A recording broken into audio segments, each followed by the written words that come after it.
Elephant and the Ants.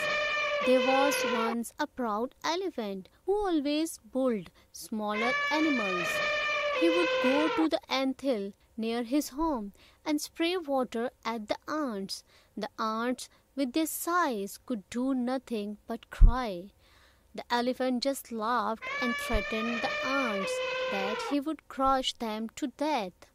One day the ants had enough and decided to teach the elephant a lesson. They went straight in the elephant's trunk and started biting him. The elephant could only howl in pain. He realized his mistake and apologized to the ants and all the animals he bullied. Moral: be humble and treat everyone with kindness. If you think you are stronger than others, then use your strength to protect them instead of harming them.